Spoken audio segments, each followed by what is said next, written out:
My name is Kycell, and this is Chapter 5 of the Forgotten Minotaur King.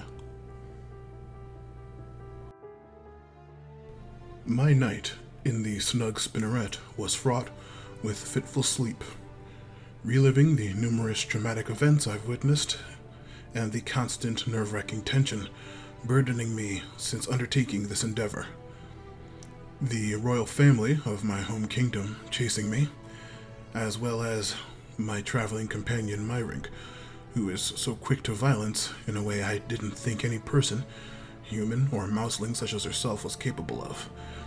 I was beginning to question if I was truly in safe hands with her, or should I and my transcriber Ahani have undertaken this quest alone.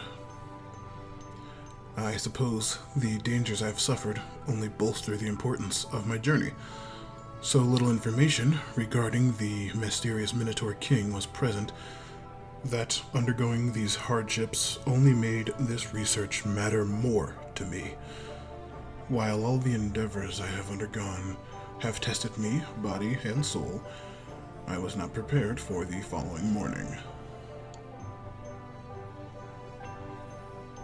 I suppose the now obvious and witty pun of the inn's nomenclature was clear to me, as when I woke, I found myself unable to move my arms and legs, staring paralyzed at the stony ceiling of the snug spinneret inn, while hearing the fastidious scuttling of chitinous appendages all around me.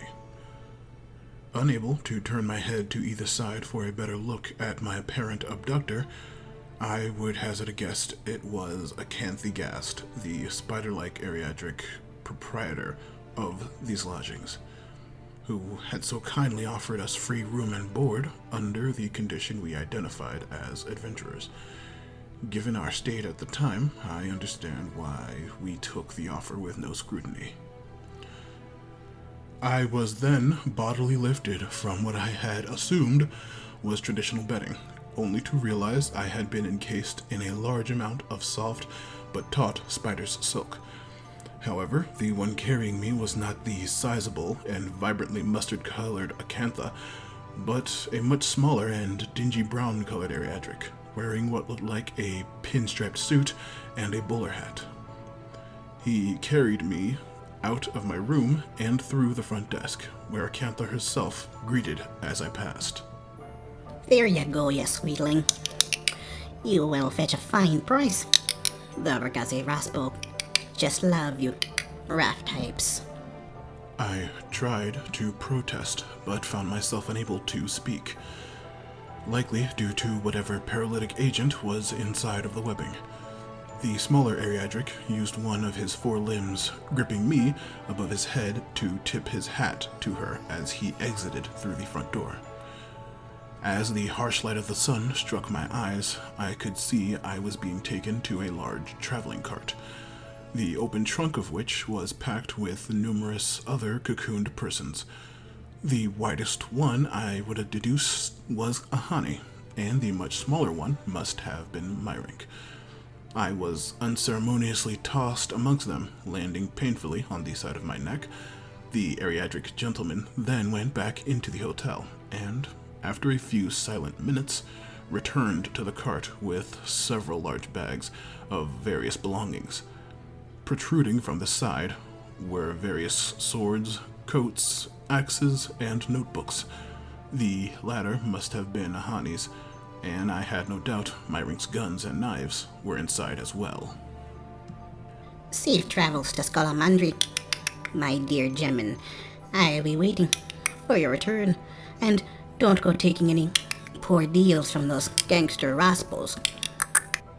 Acantha was standing in the doorway of the snug spinneret inn, waving several handkerchiefs to whom I assumed was her husband, as he loaded the belongings on top of us and mounted the front of the cart, and we pulled away.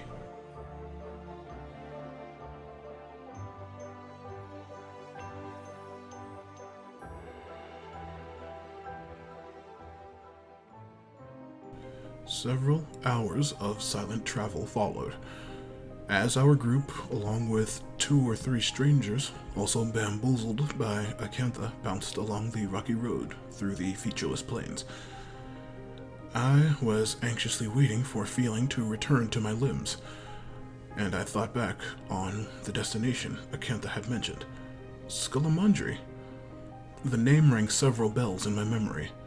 Not only had Myrink told me that was where her family had hailed from when she was a child, but that port city of Scalamandri was quite adjacent to Guldenarad, the very location of the Minotaur King's brutal reign.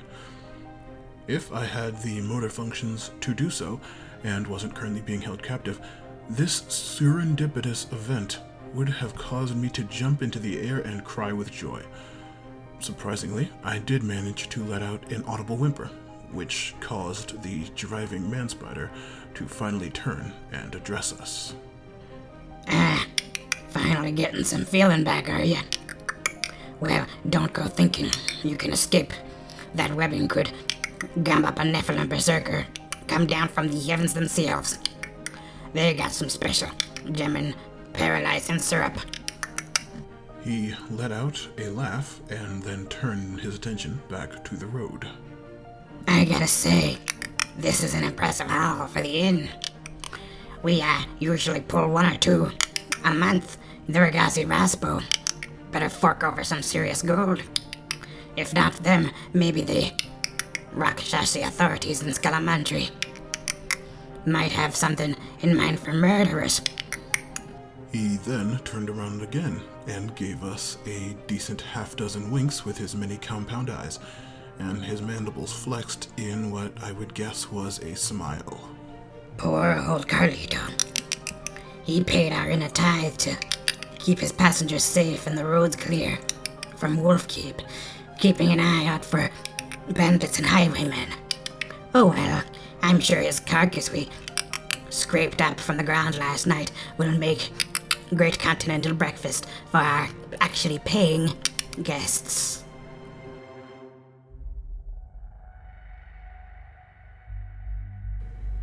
As we continued down the road, I began to feel a fidgeting by my feet. Surprised I was able to feel anything at all, I angled my eyes downward to see Ahani's cocoon, writhing back and forth with greater and greater momentum. Eventually, she was able to dislodge one of the 3 strangers' cocoons and send it hurtling off of the carriage. The unknown humanoid tumbled into the road with several loud thunking noises. This was enough to cause Jemin, the driver, to halt the ride. Ahani suddenly stopped writhing so she would not draw his attention. Now how'd you get loose, fella? As he approached the wrapping, Myrink began to maneuver inside of her own casing. Equally excited and scared I would witness the same violent situation I had witnessed last night against our previous cart driver, I braced myself for Myrink to make a heroic escape. This was when the man-spider Jemin lifted the medium humanoid-sized cocoon in a single claw and jabbed it with his enormous fangs. In less than a few seconds, the seemingly full casing began to become frighteningly concave, and a low gurgling noise escaped from where the head of the person would have been. When it seemed to have reduced to a quarter of its previous size, Jemin wiped his engorged fangs with 2 synchronous arms, then used those same limbs to crumble the being and cocoon alike, in a way reminiscent of how I would toss away erroneous paperwork. Myrink, having managed to free her head at the very least, witnessed this and ceased her attempts to escape. Jemin crawled back into the cabin. We began moving again, and no one else tried escaping that day.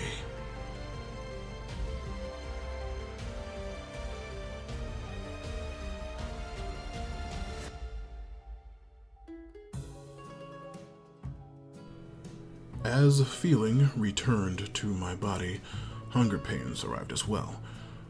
We had traveled non-stop for well over a day and a half.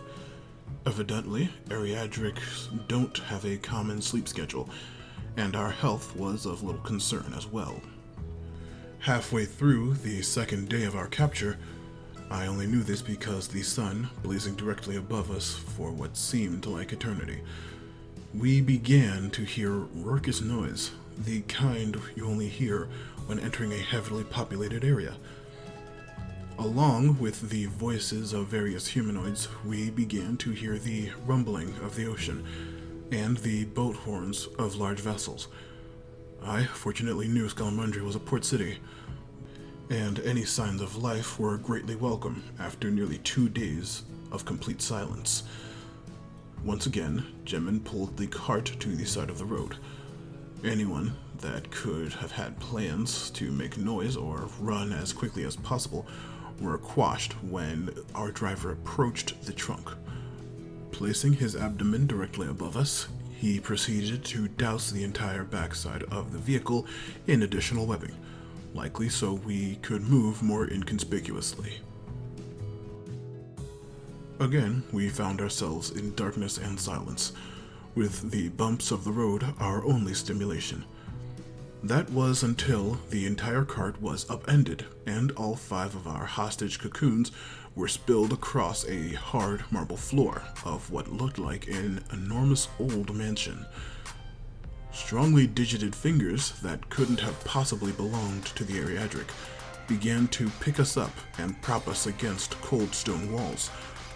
They then effortlessly ripped away the webbing around our hands and feet, leaving us sagged across the corners of a room. When my eyes finally cleared, my heart skipped a beat. Several suppository frogmen, very sharply dressed in dark suit jackets with matching vests, stood encircling us. Had I been taken back to Wolfkeep after all I had been through? However, unlike His Royal Highness Ludob's somewhat diminutive stature, or his son Dinge's immense bulk, these frogmen seemed much more lithe and darkly featured. They also didn't have the traditional green skin one associates with Suppository, but bright reds and blues.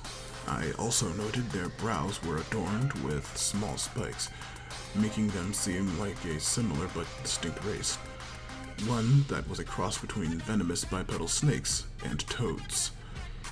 It was also common knowledge that His Royal Highness didn't keep others of his race in his court, besides his heirs, and none of the half-dozen beings around us were them. Suddenly, they parted, and Gemin Gast walked between them with his bowler hat in hand and his head downward cast in a nervous way. Well, a healthy lot. What do you say? 5 good workers, rough, adventuring types, just like the Ragazzi Raspo requested. Should be worth some nice for the missus and myself. He then demurely produced the large bags holding our equipment, spilling the contents to the floor. Among the notepads and spare clothes, I saw Myrink's ornate pistols. Looking to her, slumped to the right of me, I could tell she had also been eyeing them. Next to her, I could see Ahani sternly glaring at Gemin, and I also finally got a clear view of the other 2 captives. One was an elderly indigo-skinned man in lilac-colored robes, who had a somewhat hunched back.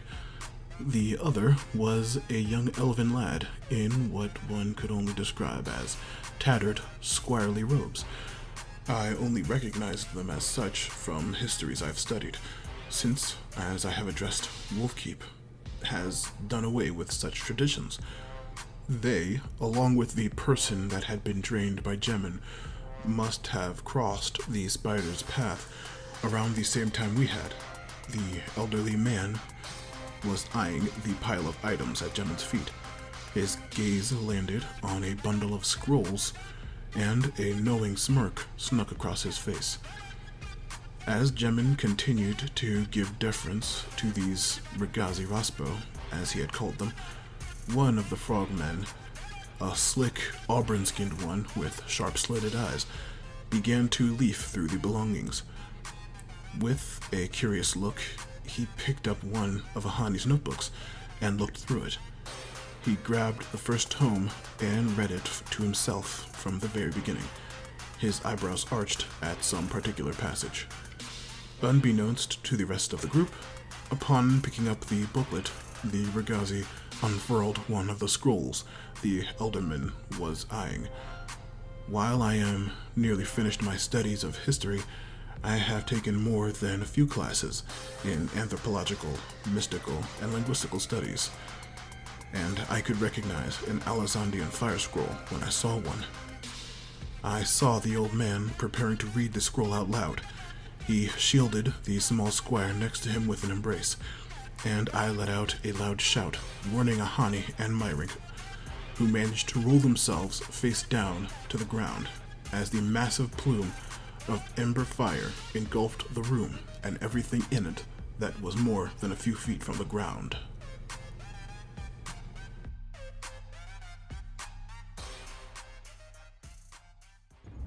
The chemical smell of an explosive spell like that filled our lungs and set us into coughing fits.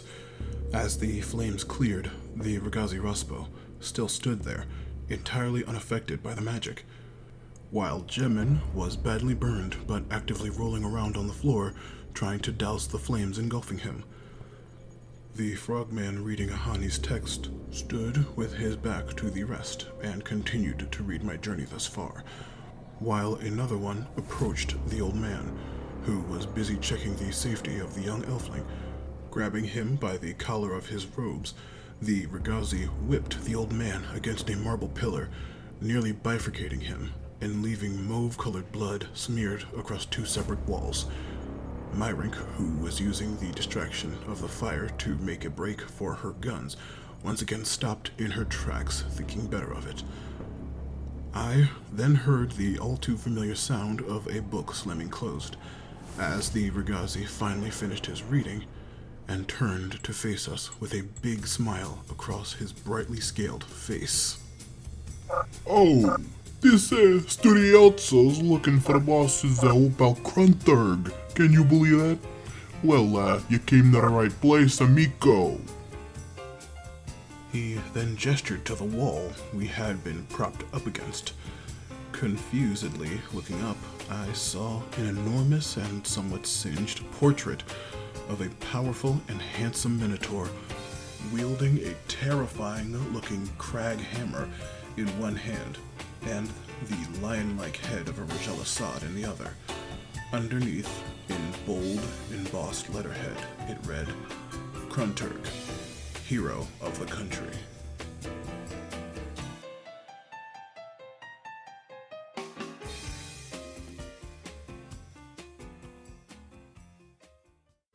Hi, my name is Matthew Lewis, and I do the voice of Kycell Bakshi along with all the additional voices in the Forgotten Minotaur King.